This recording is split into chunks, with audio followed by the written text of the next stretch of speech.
साथियों आज की इस वीडियो में एनटीपीसी एग्जाम के लिए साथियों हम लोग पूरे के पूरे 100 क्वेश्चंस देखने वाले हैं। जो परीक्षा आपकी साथियों 7 अगस्त से आरंभ है, उस परीक्षा को क्रैक करने के लिए पूरे 100 क्वेश्चंस को देखेंगे। 70 क्वेश्चंस होंगे साथियों जीके जीएस के, और उसके अलावा पूरे 30 क्वेश्चन होंगे साथियों इंपॉर्टेंट करंट अफेयर के। तो आप इन 100 क्वेश्चंस में से देखिएगा कि कितना स्कोर आपका रहता है। क्या इन 100 क्वेश्चन में से 35 सवाल आपके सही होते हैं? अगर सही होते हैं तो आप सही डायरेक्शन में चल रहे हैं, बस इसी डायरेक्शन में चलते रहिए, आपका सिलेक्शन साथियों बहुत आराम से हो जाएगा।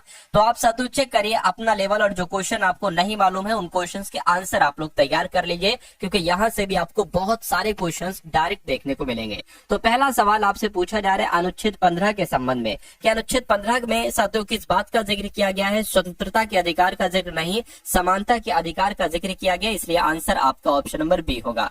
उसके बाद देखिए कह रहे कि सूर्य और चंद्रमा द्वारा गुरुत्वाकर्षण के माध्यम से पृथ्वी को एक ही दिशा में खींचने के कारण क्या उत्पन्न होता है? तो साथियों बृहद ज्वार भाटा उत्पन्न होता है। ये सवाल कई बार आपसे पूछा जा चुका है रेलवे के अलग अलग एग्जाम में, और इस बार भी ये पूछा जाएगा एनटीपीसी अंडर ग्रेजुएट के एग्जाम में। कह रहे हैं कि डूरंड रेखा की जब हम बात करते हैं तो किन दो देशों को साथियों विभाजित करती है? यानी कि डूरंड रेखा जो है ना साथियों ये अफगानिस्तान और पाकिस्तान को विभाजित करती है, आंसर आपका बी होगा। उसके बाद देखिए निम्नलिखित में से किस वर्ष में इंडियन ऑयल कॉर्पोरेशन की स्थापना की गई थी? तो 1959 में साथियों इंडियन ऑयल कॉर्पोरेशन की स्थापना की गई थी। उसके बाद देखिए कह रहे कि भारतीय औद्योगिक विकास बैंक की स्थापना कब की गई? तो अगर ये सवाल पूछा जाए तो 1964 आपको बता देना है कि भारतीय औद्योगिक विकास बैंक की स्थापना 1964 में की गई थी। दिगंबर संप्रदाय इनमें से किस धर्म से संबंधित है? तो दिगंबर संप्रदाय की अगर बात करें और श्वेतांबर संप्रदाय की अगर बात करें, दोनों संप्रदाय जैन धर्म से संबंधित है, आंसर आपका डी है, तो बिल्कुल करेक्ट है। भारतीय इस्लामी शिल्पकला जो अलाई दरवाजा जैसे स्मारकों में दृष्टिगोचर है, यानी कि अलाई दरवाजे में साथियों एक तरीके से कौन सी शिल्पकला है? भारतीय इस्लामी शिल्पकला है ना। तो ये भारत के कुतुब मीनार, क्या लिखा हुआ है साथियों? यहाँ पर कुछ दिक्कत लग रही है। तो ये भारत के किस युग से संबंधित है? इतनी सी बात आपको बताना है। जो अलाई दरवाजा है ये दिल्ली सल्तनत से संबंधित है, मैं कहूंगा बिल्कुल साथियों आंसर आपका जाएगा बी के साथ। नेक्स्ट नंबर का सवाल है, कह रहे कि भारत में शिक्षा की प्रगति की समीक्षा के लिए विलियम हंटर समिति का गठन कब किया गया था? तो साथियों 1882 में किया गया था, बिल्कुल सही। आप लोग याद रखेंगे हंटर समिति का गठन 1882 में ही किया गया था। जलियांवाला बाग हत्याकांड के विरोध में गांधी जी ने किस सम्मान को लौटा दिया था? तो कैसरे हिंद की उपाधि को लौटा दिया था, इसलिए सही जवाब जिनका ऑप्शन नंबर ए है, तो बिल्कुल करेक्ट है। उसके बाद देखिए पंडित बिरजू महाराज इनमें से किस नृत्य शैली से संबंधित है? क्या ये साथियों चरकुले से संबंधित है, या भरतनाट्यम से, या कथक से? मैं कहूंगा कथक से साथियों इनका संबंध था बिरजू महाराज का। उसके बाद देखिए तंजौर चित्रकला शैली का उद्भव किस राजवंश के शासनकाल में हुआ था? ये डायरेक्ट अगर आपसे सवाल पूछ लिया जाए तो चोल आप लोग बता देंगे, चोल राजवंश के शासनकाल में ही तंजौर चित्रकला शैली का एक तरीके से उद्भव हुआ था। उसके बाद देखिए एक पुस्तक ये बहुत पूछी जाती है कि इंटरप्रेटर ऑफ माल्डीज, इस पुस्तक के लेखक कौन है? मुझे बताइए। तो इस पुस्तक के लेखक की जब हम बात करते हैं साथियों तो किनका नाम आता है? झुम्पा लाहिड़ी का नाम आता है, क्योंकि इस पुस्तक के लेखक है इंटरप्रेटर ऑफ माल्डीज झुम्पा लाहिड़ी साहब ही है। डेज ऑफ ग्रेस किस टेनिस लीजेंड की जीवनी है? मुझे बताइए। तो ये साथियों आर्थर एश की जीवनी है। किसकी जीवनी है? आर्थर एश की जीवनी है। अगला सवाल देखिए राष्ट्रीय खेल दिवस साथियों कब मनाया जाता है? तो राष्ट्रीय खेल दिवस साथियों हर साल 29 अगस्त को मनाया जाता है, आंसर जिनका डी है, तो बिल्कुल सही है। उसके बाद देखिए कह रहे कि भारत सरकार ने 2 नागरिक पुरस्कार भारत रत्न और पद्म विभूषण ये किस वर्ष देना प्रारंभ किया था? तो 1954 में साथियों इसको देना प्रारंभ किया गया था, आंसर आपका जाएगा ऑप्शन नंबर ए के साथ। उसके बाद देखिए कह रहे कि अपोलो 11 ये पहला कृत्रिम उपग्रह था जिससे मनुष्य चांद पर उतरा था, किस वर्ष में ये प्रक्षेपित किया गया था? तो ये पता साथियों 1969 में प्रक्षेपित किया गया था, इसलिए आंसर आपका जो जाएगा ऑप्शन नंबर सी हो जाएगा। नेक्स्ट नंबर का सवाल है, और मैं एक बात आपसे पूछना चाहता हूँ कि चांद पर जाने वाले पहले व्यक्ति कौन थे, है ना? चांद पर जाने वाले पहले व्यक्ति कौन थे? देखिए अभी तक कोई व्यक्ति अपना भारत का चांद पर नहीं पहुंचा है, है ना, चांद पर नहीं पहुंचा, अंतरिक्ष में पहुंचा है राकेश शर्मा के नाम से, अंतरिक्ष यात्री के नाम से उनको जाना जाता है। तो पहले व्यक्ति ऐसे विश्व के चांद पर उतरे, इसका आंसर आप लोग एक बार कमेंट में दे दीजिए, है ना, कमेंट में इसका आंसर आप लोग मुझे दे दीजिए। उसके बाद देखिए कह रहे टी बोर्ड ऑफ इंडिया का मुख्यालय किस शहर में स्थित है। तो अगर आपसे ये सवाल पूछा जाए तो आपको कोलकाता बता देना, पश्चिम बंगाल की राजधानी कोलकाता में ही टी बोर्ड ऑफ इंडिया का मुख्यालय स्थित है। लाहौर में बादशाही मस्जिद का निर्माण किसने करवाया था। तो औरंगजेब के द्वारा, बिल्कुल साथियों, औरंगजेब ने ही लाहौर में बादशाही मस्जिद का निर्माण करवाया था। कौन सा देश प्रस्तावित तापी गैस पाइपलाइन का हिस्सा नहीं है। तो कौन कौन से देश है, अफगानिस्तान है, उसके अलावा तुर्कमेनिस्तान है, भारत है, लेकिन ईरान नहीं है, नहीं है, तो यही आपका आंसर है। उसके बाद देखिए कह रहे कि एक एटमॉस्फेयर किसके बराबर होता है।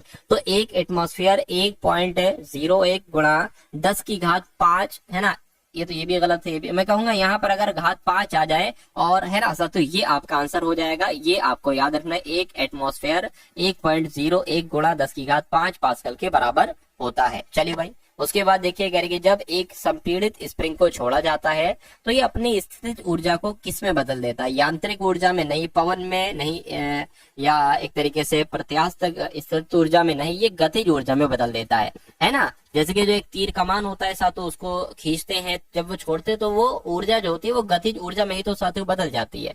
उसके बाद देखिए अगला क्वेश्चन है, कह रहे कि द्रव और गैसों में ताप अंतरण का मुख्य कारण क्या है। तो इनमें से साथियों जो संवहन है ना साथियों, यही द्रव और गैसों में ताप अंतरण का कारण है। आंसर आपका बी होगा।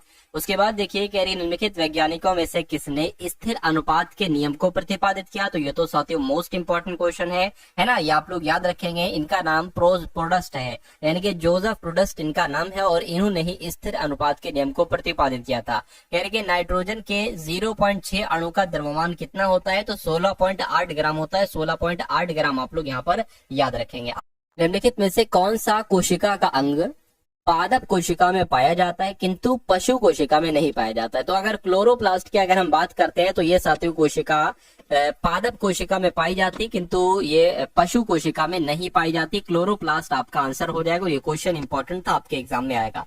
यानी कि एक कोशिकीय जीव इसमें से कौन सा है, मुझे बताइए। तो जब हम प्रोटोजोआ की बात करते हैं तो प्रोटोजोआ एक कोशिकीय जीव ही तो है। उसके बाद देखिए कह रहे के मांसल नलिकाएं होती हैं, गर्भाशय मांसल नलिकाएं होती हैं जो मूत्र को गुर्दे से मूत्राशय की तरफ आगे ढकेलती हैं। मूत्रवाहिनी, तो क्या आपका आंसर होगा। मैं कहूंगा इस सवाल का जवाब आपका मूत्रवाहिनी हो जाएगी। यानी कि मूत्रवाहिनी की अगर बात करें तो मूत्रवाहिनी मांसल नालिकाएं होती हैं जो मूत्र को गुर्दे से मूत्राशय की तरफ आगे ढकेलती हैं। उसके बाद देखिए कह रहे कि एक पौधा है, कौन सा एक पौधा है जो जंगल में उगता है और इसकी पत्तियों पर नुकीले रोम होते हैं जो गलती से छू जाने पर दर्द का कारण बनते हैं। तो बिच्छू बूटी इस पौधे का नाम है। क्या नाम है, बिच्छू बूटी इस पौधे का नाम होता है।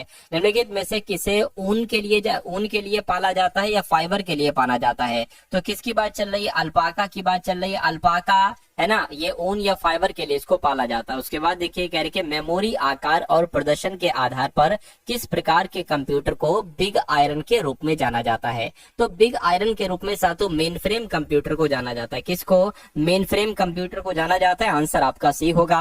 कह रहे कि कौन सा ऑपरेटिंग सिस्टम इसमें से नहीं है, मुझे बताइए। तो अगर देखिए अगर यहाँ पर बात करते हैं C++ जो है ये ऑपरेटिंग सिस्टम नहीं है। आंसर आपका डी होगा। अगला सवाल देखिए कह रहे कि UNEP की फुल फॉर्म क्या होगी, मुझे बताइए। तो UNEP की full form United nation environment planning, देखिए प्लानिंग नहीं है।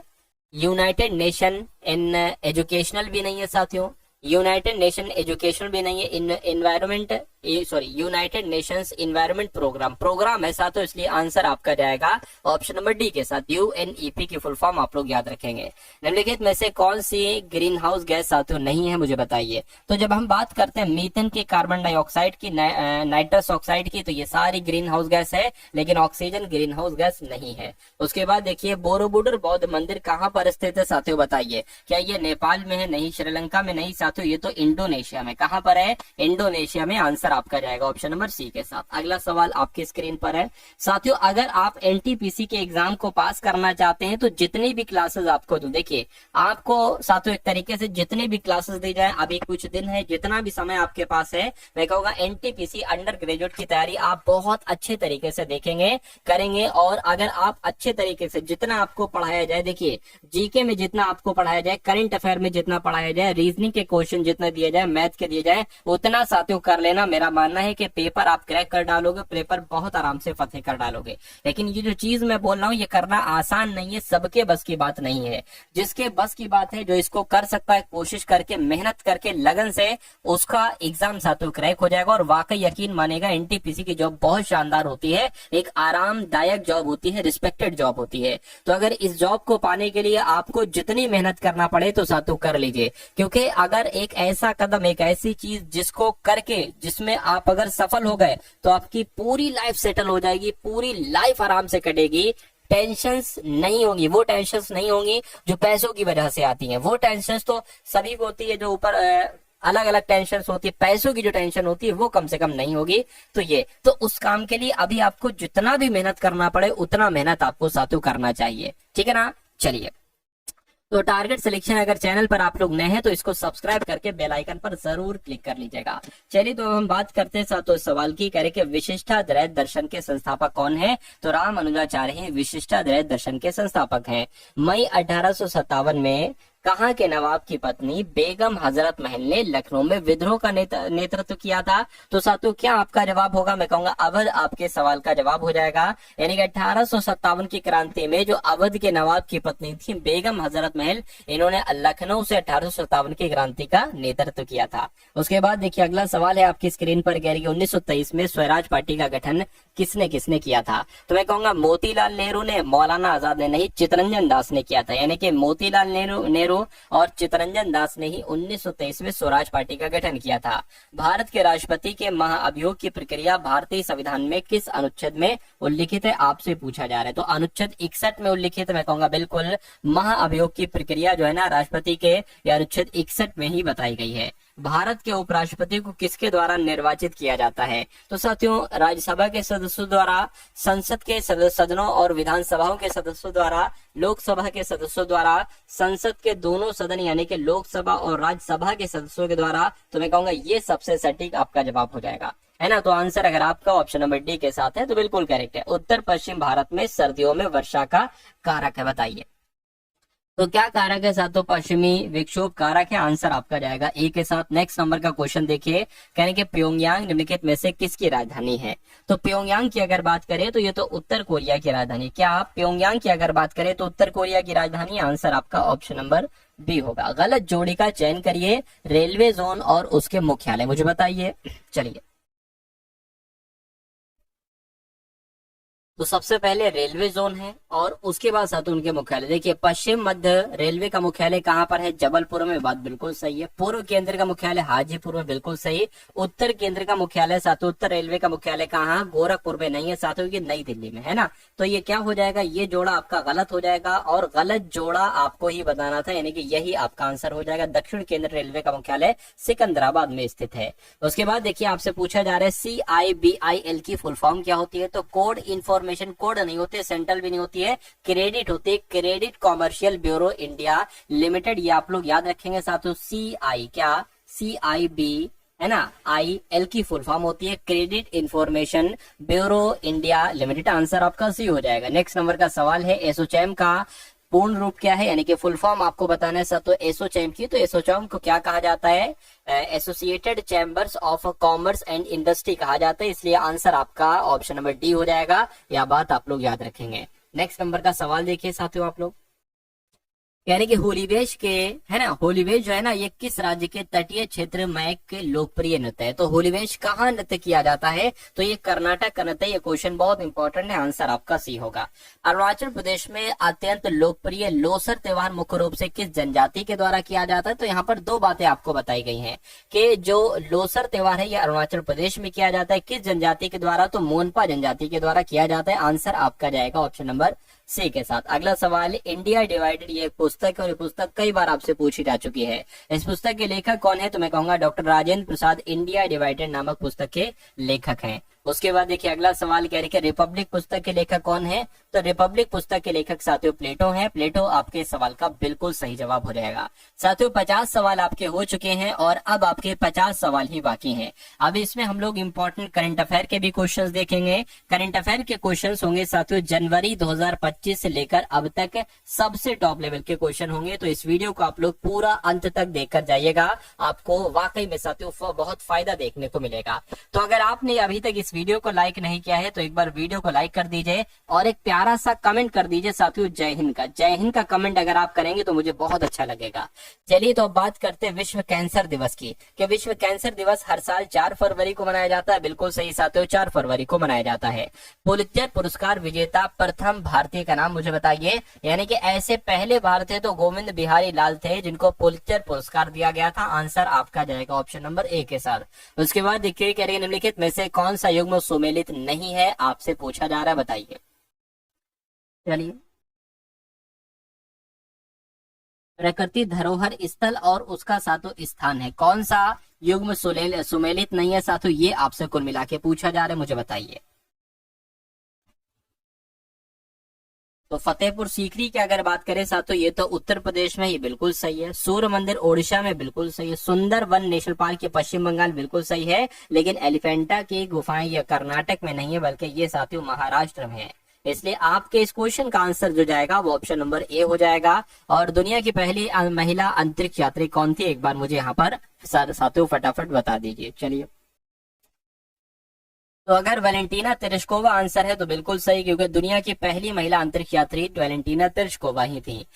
कॉफी बोर्ड ऑफ इंडिया का मुख्यालय कहां पर स्थित है, तो बेंगलुरु में, बिल्कुल सही साथियों। कॉफी बोर्ड ऑफ इंडिया का मुख्यालय बेंगलुरु में ही स्थित है। विक्टोरिया मेमोरियल स्मारक किस रूप में काम करता है, तो ये साथियों एक संग्रहालय के रूप में कार्य करता है। आंसर आपका जाएगा डी के साथ। नेक्स्ट नंबर का क्वेश्चन, एकरा चला रे ये गीत है, ये गीत किसके द्वारा लिखा गया, तो ये गीत साथियों रविन्द्रनाथ टैगोर के द्वारा लिखा गया, एकला चला रे गीत। नेक्स्ट नंबर का सवाल है, आपसे कहा जा रहा है कि ओडोमीटर एक ऐसा उपकरण है जिसका उपयोग गाड़ियों में किसको मापने के लिए किया जाता है, तो इसको साथियों ओडोमीटर की अगर बात करें दूरी मापने के लिए इसका इस्तेमाल किया जाता है। आंसर आपका अगर है ऑप्शन नंबर बी तो बिल्कुल करेक्ट है। कहने के साथियों बल की परिभाषा को किसके आधार पर व्याख्यात किया जा सकता है, न्यूटन के गति के दूसरे नियम, पहले नियम, तीसरे नियम या गुरुत्वाकर्षण के नियम, तो मैं कहूंगा पहला नियम आपका आंसर हो जाएगा। बल की परिभाषा को न्यूटन की गति के पहले नियम के आधार पर व्याख्यात किया जा सकता है। कैथोड किरण प्रयोग पहली बार किसके द्वारा की गई थी, मुझे बताइए। तो किसके द्वारा की गई थी साथियों, जे थॉमसन के द्वारा की गई थी। बिल्कुल सही जवाब आपका अगर है ऑप्शन नंबर सी तो बिल्कुल करेक्ट है। अगला सवाल देखिए कि निम्नलिखित में से कौन से संकेतक का उपयोग अम्लीय और उदासीन विलयनों के बीच फर्क करने के लिए नहीं किया जाता है, तो किसका इस्तेमाल नहीं किया जाता है, मैं कहूंगा इयोसिन का इस्तेमाल नहीं किया जाता और यही आपका आंसर हो जाएगा। कह रहे निम्नलिखित में से कौन सा पशु ऊतक प्रकार नहीं है, पशु ऊतक का प्रकार इसमें से कौन सा नहीं है, तो मैं कह सकता हूं कि आंसर इसमें से क्या हो जाएगा, बताइए। मेरिस्मेटिक ऊतक, बिल्कुल साथियों ये तीनों तो है लेकिन ये वाला नहीं है, अब नहीं है तो ये आपका आंसर है। इनमें से कौन सा जीव पुनर्जनन और मुकुलन द्वारा प्रजनन कर सकता है, बताइए। रीजनरेशन और बर्डिंग के द्वारा आपका आंसर क्या हो सकता है, तो आपका आंसर अगर हाइड्रा है तो मैं कहूंगा बिल्कुल सही, क्योंकि हाइड्रा एक ऐसा जीव है जो पुनर्जनन और मुकुलन के द्वारा प्रजनन कर सकता है। और हड्डी की कोशिकाएं एक कठोर मैट्रिक्स में सन्निहित होती हैं जो किसकी किसकी बनी होती है, तो जो साथियों कैल्शियम और फास्फोरस का और कैल्शियम और फास्फोरस, ये आपके इस सवाल का बिल्कुल सही जवाब हो जाएगा।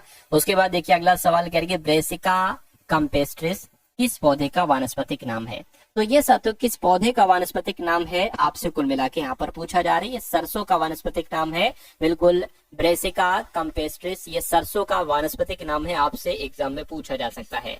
कहने के बैगन एक आनुवंशिक संशोधित प्रारूप विकसित किया गया था, बैगन का एक आनुवंशिक संशोधित प्रारूप विकसित किया गया था, इसका उद्देश्य क्या था, तो इसका उद्देश्य साथियों सूखा रोधी बनाना था, नहीं।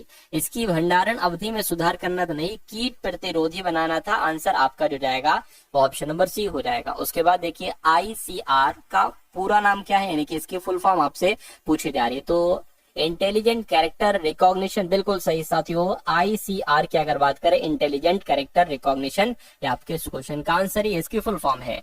किसने लाइनक्स सॉफ्टवेयर का आविष्कार किया था, अगर आपसे पूछा जाए तो साथियों माइक्रोसॉफ्ट के द्वारा लाइनक्स सॉफ्टवेयर का आविष्कार किया गया था। आईपीसीसी की फुल फॉर्म अगर आपसे एग्जाम में पूछी जाए तो आप क्या मुझे बताएंगे, बताइए।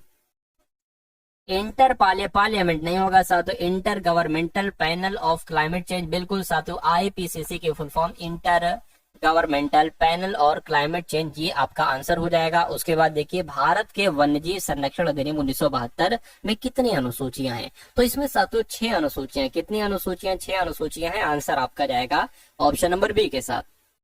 साथियों अब यहाँ पर हम लोग पूरे के पूरे 30 सवाल देखेंगे साथियों, कौन से? करंट अफेयर के देखेंगे, है ना। चलिए तो पहला सवाल बहुत इंपॉर्टेंट, कहने के अस्त्र MK3 मिसाइल का नाम बदलकर इसका नाम साथियों क्या कर दिया गया है? गांडीव कर दिया है, बिल्कुल साथियों आंसर आपको ऑप्शन नंबर बी होगा। उसके बाद देखिए आपसे कहा जा रहा है कि हाल ही में SE-2000 से सेमी क्रायोजेनिक इंजन का सफलतापूर्वक परीक्षण किया है, तो किसके द्वारा किया गया है साथियों? इसरो के द्वारा किया गया। इसरो आपके सवाल का आंसर हो जाएगा। अगला क्वेश्चन देखिए कि कौन दुनिया का तीसरा सबसे मजबूत ब्रांड बना है, तो कौन सा? तो LIC आपके सवाल का आंसर हो जाएगा। लाइफ इंश्योरेंस कॉर्पोरेशन की अगर बात करें तो ये दुनिया का तीसरा सबसे मजबूत ब्रांड बना है। उसके बाद देखिए अगला सवाल कह रहे किसने HPCL का अध्यक्ष और प्रबंध निदेशक नियुक्त किया गया है, तो साथियों किसको किया गया है? अगर बात करते हैं यहाँ पर किसको किया गया है तो विकास कौशल को HPCL का अध्यक्ष और प्रबंध निदेशक नियुक्त किया गया है। नेक्स्ट नंबर का सवाल है कह रहे विश्व ऑडियो विजुअल एंटरटेनमेंट समिट का आयोजन कहाँ किया जाएगा, तो साथियों कहां पर किया जाएगा? मैं कहूंगा मुंबई में किया जाएगा। आंसर आपका ऑप्शन नंबर बी होगा। उसके बाद देखिए करके प्रधानमंत्री मोदी किस देश के राष्ट्रीय दिवस समारोह में मुख्य अतिथि के रूप में साथियों शामिल होंगे, तो यहाँ पर साथियों मॉरिशस आपका आंसर हो जाएगा, यानी कि प्रधानमंत्री मोदी मॉरिशस देश के राष्ट्रीय दिवस समारोह में शामिल होंगे मुख्य अतिथि के रूप में। उसके बाद देखिए करके कौन 2025 के विश्व जूनियर शतरंज चैंपियनशिप बने हैं, तो इनका नाम साथियों अगर बात करें तो इनका नाम है प्रणव वेंकटेश, और यही 2025 के विश्व जूनियर शतरंज चैंपियनशिप बने। आंसर आपका बी होगा। अगला क्वेश्चन है आपकी स्क्रीन पर, आपसे कहा जा रहा है कि 5वां एशियाई महिला कबड्डी खिताब किसने जीता है, तो अपने भारत देश ने जीता है 5वां एशियाई महिला कबड्डी खिताब। कौन सा देश रूस ईरान के साथ मिलकर चाबहार के नजदीक एक सैन्य अभ्यास करेगा, तो कौन सा साथियों? मैं कहूंगा चीन आपका आंसर हो जाएगा, यानी कि चीन देश रूस और ईरान के साथ मिलकर चाबहार के नजदीक एक सैन्य अभ्यास करेगा। और कोल इंडिया लिमिटेड ने स्वच्छ कोयला ऊर्जा तथा नेट जीरो केंद्र स्थापित करने के लिए किस IIT के साथ MOU पर हस्ताक्षर किए हैं, तो मैं कह सकता हूँ साथियों IIT हैदराबाद के साथ हस्ताक्षर किए हैं। आंसर आपका सी होगा। उसके बाद देखिए कह रहे कि ICC चैंपियंस ट्रॉफी 2025 किसने जीती है, मुझे बताइए, तो ये ट्रॉफी साथियों अपने देश भारत ने जीती है। अपना देश भारत आपके सवाल का राइट आंसर है। ICC चैंपियंस ट्रॉफी 2025 भारत देश ने जीती है। कह रहे कि किस राज्य सरकार ने महिला समृद्धि योजना को मंजूरी दी है, तो अगर बात करते हैं साथियों यहाँ पर तो मैं कहूंगा दिल्ली की अगर बात करें, दिल्ली राज्य सरकार ने महिला समृद्धि योजना को मंजूरी दी है। ये भी बहुत इंपॉर्टेंट क्वेश्चन है। कह रहे कि आगे स्मृति सम्मान 2025 से सम्मानित किया जाएगा, तो किसको साथियों? उदय प्रकाश की अगर बात करें तो उदय प्रकाश को ही आगे स्मृति सम्मान 2025 से सम्मानित किया जाएगा। उसके बाद देखिए कह रहे कि किस देश के वास्तुकार लियो जियाकुन को 2025 का पुलित्जर वास्तुकला पुरस्कार मिलेगा, तो आपका राइट आंसर साथियों क्या हो जाएगा? चीन हो जाएगा, यानी कि चीन देश के ये वास्तुकार है लियो जियाकुन, इनका नाम है। 2025 का पुलित्जर वास्तुकला पुरस्कार साथियों इनको दिया जाएगा। पहला सौर वेदनाम उत्सव साथियों कहां पर संपन्न हुआ है, तो ये आप लोग याद रखेंगे बिहार राज्य में संपन्न हुआ है। आंसर आपका जाएगा ए के साथ। नेक्स्ट नंबर का क्वेश्चन है कह रहे कि पूर्वोत्तर भारत के किस राज्य में त्योहार चापचर कुट मनाया जाता है, तो जब हम बात करते हैं चापचर कुट की तो ये मिजोरम में मनाया जाता है। कहां पर साथियों? मिजोरम में मनाया जाता है। और अगला सवाल है आपकी स्क्रीन पर, आपसे कहा जा रहा है कि 2 दिवसीय स्टडी इन इंडिया एक्सपो की शुरुआत साथियों कहां पर हुई, तो कहां पर हुई? सो ये साथियों कोलंबो में हुई। मैं कहूंगा बिल्कुल 2 दिवसीय स्टडी इन इंडिया एक्सपो की शुरुआत कोलंबो में हुई थी। साहित्य अकादमी द्वारा साहित्य महोत्सव 2025 का आयोजन कहां पर किया जाएगा, तो कहां पर साथियों किया जा रहा है? नई दिल्ली में किया जा रहा है। मैं कहूंगा बिल्कुल नई दिल्ली आपके सवाल का बिल्कुल राइट आंसर है। कह रहे कि मत्स्य पालन स्टार्टअप कॉन्क्लेव 2.0 का आयोजन कहां पर किया गया है, तो इसका आयोजन हैदराबाद में किया गया। हैदराबाद आपके इस क्वेश्चन का बिल्कुल सही और सटीक जवाब हो जाएगा। अगला सवाल देखिए साथियों आपकी स्क्रीन पर है, आपसे कहा जा रहा है कि हाल ही में किसने honorary order of freedom Barbados से सम्मानित किया गया? किसको साथियों इस पुरस्कार से सम्मानित किया गया है? तो नरेंद्र मोदी साहब को honorary order of freedom Barbados पुरस्कार से सम्मानित किया गया है। मुख्यमंत्री योगी आदित्यनाथ जी कहां माइक्रोसॉफ्ट कैंपस की आधारशिला रखेंगे? तो ये साथियों नोएडा में रखेंगे, है ना। मुख्यमंत्री आदित्यनाथ माइक्रोसॉफ्ट कैंपस की आधारशिला नोएडा में रखेंगे। अगला क्वेश्चन है, कह रहे कि किस देश के विदेश मंत्री अरारत मिर्जोआन भारत की यात्रा पर आए हैं? तो ये साथियों आर्मेनिया देश के विदेश मंत्री हैं अरारत मिर्जोआन, और यह भी हाल फिलहाल में भारत देश की यात्रा पर आए हैं। एमएसएमई वित्त पोषण के लिए सिडबी ने किस बैंक के साथ साझेदारी की है? तो मैं कह सकता हूं साथियों फेडरल बैंक के साथ साझेदारी की है। फेडरल बैंक आपका आंसर हो जाएगा। उसके बाद देखिए करके बच्चों के नियमित टीकाकरण को बेहतर बनाने के लिए किस राज्य सरकार ने राइज नामक ऐप लॉन्च किया है? तो राइज नामक ऐप की अगर हम बात करें साथियों तो ये तो उत्तर प्रदेश सरकार के द्वारा लॉन्च किया गया है राइज नामक ऐप। नेक्स्ट नंबर का क्वेश्चन है, अंतर्राष्ट्रीय महिला दिवस साथियों कब मनाया जाता है? तो साथियों 8 मार्च को अंतर्राष्ट्रीय महिला दिवस मनाया जाता है। और अखिल भारतीय महिला अधिवक्ता सम्मेलन ये कहां पर आयोजित किया गया है? तो ये नई दिल्ली में आयोजित किया गया है। नई दिल्ली आपके सवाल का बिल्कुल सही जवाब है। उसके बाद देखिए किसने 5वां एशियाई महिला कबड्डी खिताब जीता? तो यहाँ पर अगर बात करें साथियों किसके द्वारा जीता गया? अपने देश भारत के द्वारा जीता गया, ये मैं आपको बता चुका हूँ। उसके बाद देखिए किस राज्य सरकार द्वारा परिवार केंद्रित नागरिक डेटाबेस की स्थापना का प्रस्ताव रखा गया है? फटाफट बताइए। चलिए, तो यहाँ पर अगर बात करें अरुणाचल प्रदेश आपका जवाब हो जाएगा। अरुणाचल प्रदेश राज्य सरकार के द्वारा परिवार केंद्रित नागरिक डेटाबेस की स्थापना का प्रस्ताव रखा गया है, ये बात आप लोग याद रखेंगे। किस राज्य की इलेक्ट्रॉनिक सिटी का नाम रतन टाटा के नाम पर रखा गया है? तो असम की अगर बात करें असम राज्य की इलेक्ट्रॉनिक सिटी का नाम रतन टाटा के नाम पर रखा गया। आंसर आपका बी होगा। उसके बाद देखिए कह रहे कि institute of economic and peace द्वारा जारी ग्लोबल टेररिज्म इंडेक्स 2025 में कौन शीर्ष पर रहा है? तो यहाँ पर साथियों अगर बात करें तो माली, सीरिया, पाकिस्तान नहीं, बुर्किना फासो शीर्ष पर रहा है। आंसर आपका इस सवाल का जो जाएगा वो ऑप्शन नंबर डी हो जाएगा। अगले नंबर का सवाल आपकी स्क्रीन पर है, देखिए सवाल को साथियों और मुझे बताइए आपका जवाब क्या होगा। कुछ क्वेश्चंस हम लोग और देख लेते हैं साथियों करंट अफेयर के 15 से 20। भारत ने T-72 टैंकों के इंजन की आपूर्ति के लिए किस देश की फर्म के साथ हस्ताक्षर किए हैं? तो मैं कहूंगा साथियों रूस देश के साथ हस्ताक्षर किए हैं। आंसर आपका ऑप्शन नंबर ए होगा। और अगला देखिए बेंगलुरु सिटी यूनिवर्सिटी का नाम किसके नाम पर रखा जाएगा? तो डॉक्टर मनमोहन सिंह के नाम पर रखा जाएगा। इस प्रकार आंसर आपका ऑप्शन नंबर सी है। उसके बाद देखिए करके कौन सीट क्षमता के मामले में दुनिया की दूसरी सबसे तेजी से बढ़ती एयरलाइन बन चुकी है? तो इंडिगो साथियों वो एयरलाइन दूसरी सबसे तेजी से बढ़ती एयरलाइन बन चुकी है सीट क्षमता के मामले में। अगला क्वेश्चन है करके किस देश के राष्ट्रपति ने रणनीतिक बिटकॉइन रिजर्व बनाने के लिए कार्यकारी आदेश पर हस्ताक्षर किए हैं? तो यहाँ पर अगर अमेरिका की बात करें तो अमेरिका देश के राष्ट्रपति ने रणनीतिक बिटकॉइन रिजर्व बनाने के कार्यकारी आदेश पर हस्ताक्षर किए हैं। आंसर आपका सी होगा। उसके बाद देखिए अगला सवाल है करके किस बैंक ने प्रोजेक्ट हक लॉन्च किया है? तो किस बैंक ने? मैं कहूंगा साथियों HDFC बैंक की जब हम बात करते हैं तो इस बैंक ने ही प्रोजेक्ट हक लॉन्च किया है। उसके बाद देखिए भारत और किस देश ने व्यापार, निवेश और प्रौद्योगिकी संबंधों को बढ़ाने पर सहमति व्यक्त की है? तो अगर साथियों यहाँ पर हम लोग बात करें तो आयरलैंड आपका जवाब हो जाएगा।